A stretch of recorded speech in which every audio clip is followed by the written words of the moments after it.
Okay, so yeah, so again I've taken out the doors and windows just so that I can show you a few different ways of putting them in again. But before I do that, I'll bring my walls out, and I'm using the arrows on the keyboard to do this, which is a really good way of moving things. The down arrow there will let me move that wall down, and then the left arrow will let me move this wall obviously to the left. And because of the way we made the floor and the roof earlier, you'll see, looking at that in 3D, that it automatically takes the roof and the floor with the walls. You can do it in the 3D views as well. You've sometimes got to use a bit of guesswork to work out which way the arrows will take you, but you can see there, as I move the wall with the arrow, this is the right arrow I'm using here, it will take the roof with it. Okay, so this one, there we go, the down arrow is what I'm using to move the wall there. So you've got all sorts of tools for moving things more accurately, the move button, and also in plan especially you'll see the dimensions come up, which will let you type in a measurement if you want to be a bit more accurate. But for this project you don't need to be so accurate, and so it's fine to just move things more roughly. And again, with the doors and windows you don't need to be all that accurate. You've got the tools there if you need them to be accurate, but I'm just going to go to the window tool. And then just remind you, if you go to Load Family, you can go to the Windows folder in the main library, which has a pretty good selection of windows actually to get you started. But then if you want to browse and see another library, you can go to the P drive or Student Resources, and then EDUDC Interior Design, Revit Library, and you see the Windows folder here has a lot more in it. Okay, so we've got all these different windows, and when you choose one of those and then open, you'll sometimes get a list of sizes to choose from, and it's up to you how many you choose. You can choose all or just some of those.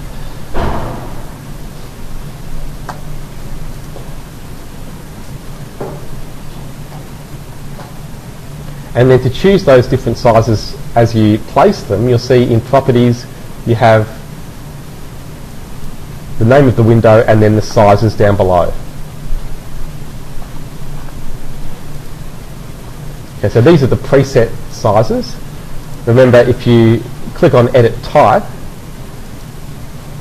you get all the different properties that you can adjust. So you can type in your own height and width there. But we'll go more into that later on. It's good to look at that though. With most of the tools in Revit, you've got the option of going to Edit Type to get all the detailed properties. But here I'm just going to use the preset sizes. So I'm going to place a window. You can see over a wall, it'll let me place a window anywhere.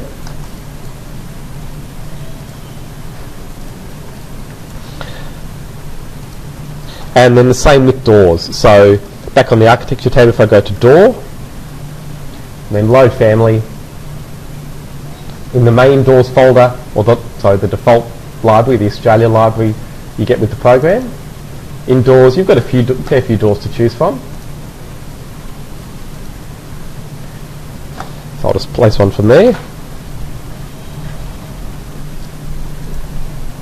But again, when you go to Load Family, if you want to browse onto the P drive, and then EDUDC Interior Design, Revit Library, and then this doors folder has, again, a lot more in it.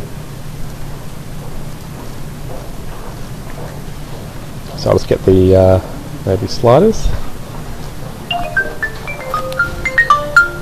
Sorry.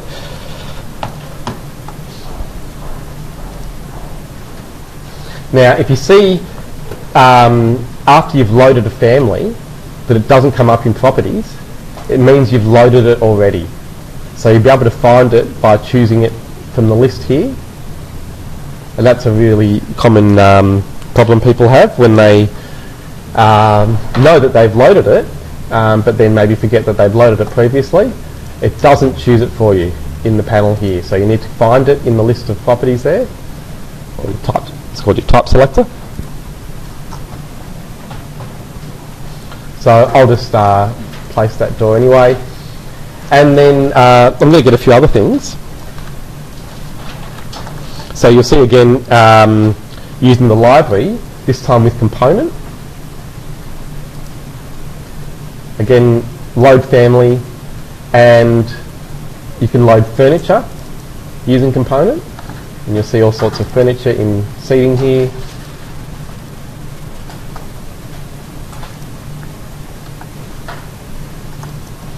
And so remember, just like the doors and windows, they have different types. So looking at the list there, you can see this contemporary seating family. So remember, families are the same as blocks in AutoCAD. You have 3 different types. Okay, so we've got contemporary seating, 3-seater sofa, 2-seater sofa, and the armchair version. A good option key with families like this is space. That'll rotate things as you place them. Spacebar. Yep. And so it tells you these options on the status bar. You've got a little reminder there to tell you what the options are. So down as you're placing the family, you'll see press spacebar to flip comes up. Yep. Yep. Yep.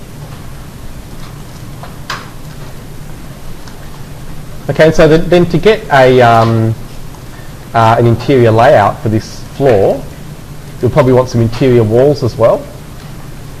So just remember using the wall tool. Just like the other tools in your properties, you can choose the different types or different kinds of walls that you have. And so the interior walls would be usually stud framed walls. So you've got stud timber, the different sizes. I'm just going to use stud timber 90. And then you can draw some rooms to start getting a layout worked out. Okay, so I might have some rooms, something like this, I don't know. Pretty random. You can do that on the upper level as well. And then place some doors. Probably just in the type selector you'll see the basic doors that you have.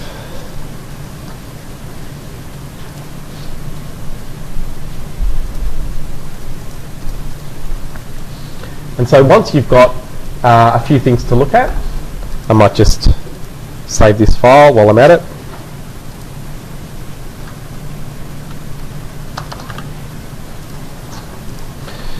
Then you can try making some more perspective views, this time of the interior. So just to remind you again, with the little arrow you've got next to the house, you'll find the camera tool. So I'm just going to click to place the camera in the corner there, maybe actually a bit further over, looking towards that area there. Remember, if you keep the camera straight, that'll make it basically a one-point perspective.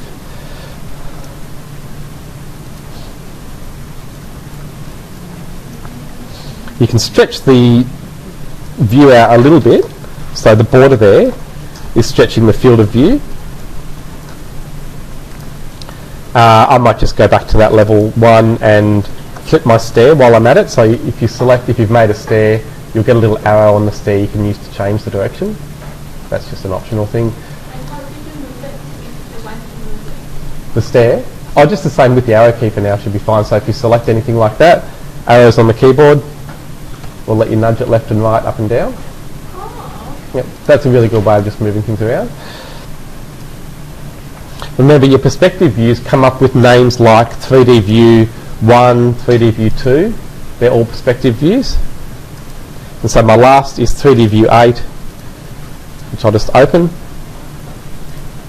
And then all I wanted to show you now is to do a quick rendering, because we haven't really done much with rendering yet. It's the teapot on the view control bar that gives you the rendering options. So just with the draft settings, I'll change the scheme to interior sun only.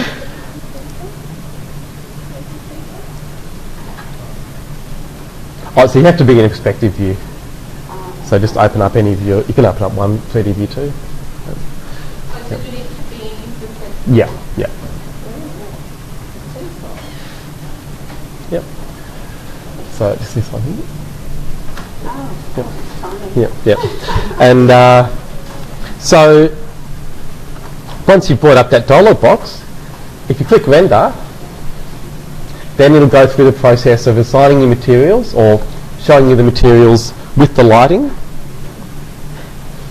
And if you've got a door or a window there, you should see something,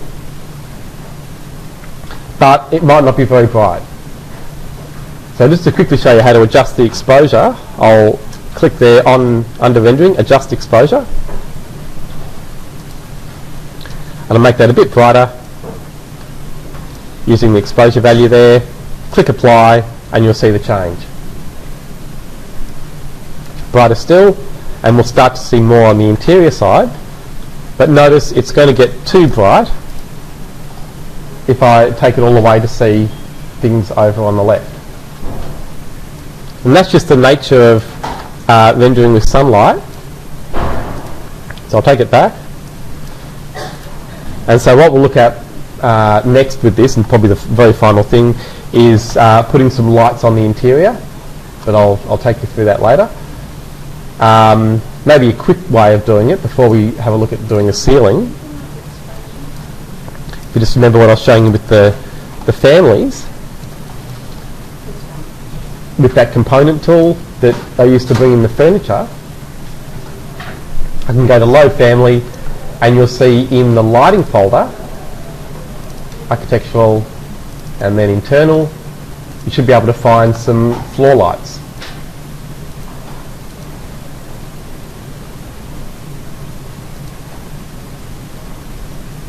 Okay, so I'll go for the hemisphere.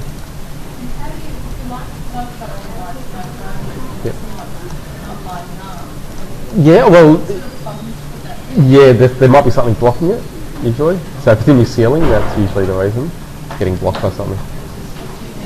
So there's something above the light blocking it, usually, if you can't see it coming.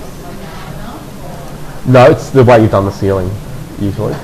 Yeah, so there's a few tricks there. So I'll do another video on ceilings, they're a bit more involved. Did you go to load family to put the lights? Exactly, yep. Yep, that's it. Okay, so I'll just put a few lights in, probably more than I'd need normally, but just to show you with some lights how this is going to render. So back into my view, now I can see those lights. If I go to render again, this time I'll change the scheme to interior, sun and artificial. Render, let it do its thing.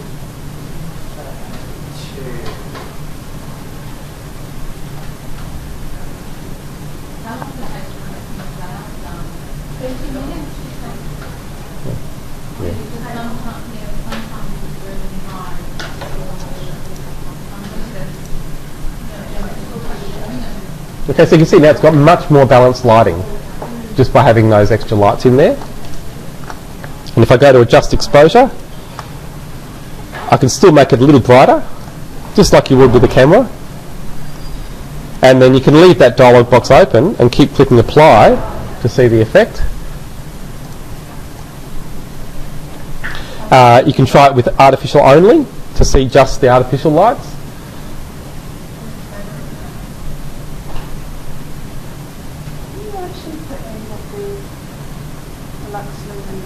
Oh yes, oh yeah, absolutely.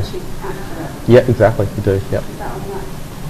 Yep, so that's all in the light setting, so you just go edit type with the light, just like you do with the other families, and you can set all those things. Yeah.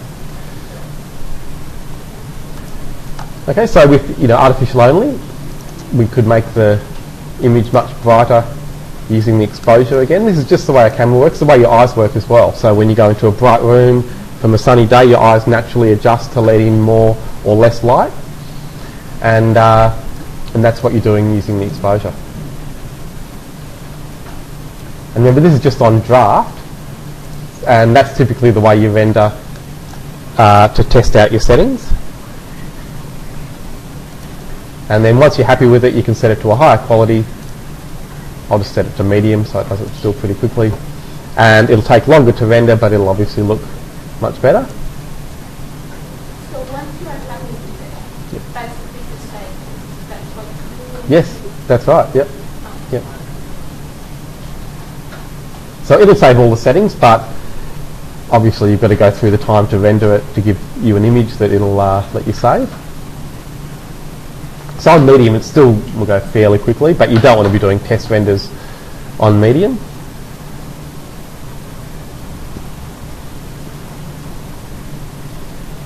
So when you go medium high, would you find a definition of the shadow? Yeah, basically, yeah. It doesn't affect the resolution, it's just the render settings. So, okay, so you can see the quality is better there. It's still got some issues. Or maybe I could take the exposure down now that it's... Oh yeah, exactly, all those things, yeah. And there's, you know, less noise in those areas. So anyhow, we'll do much more with rendering. It's a big area, rendering, but that's just to get you started with it.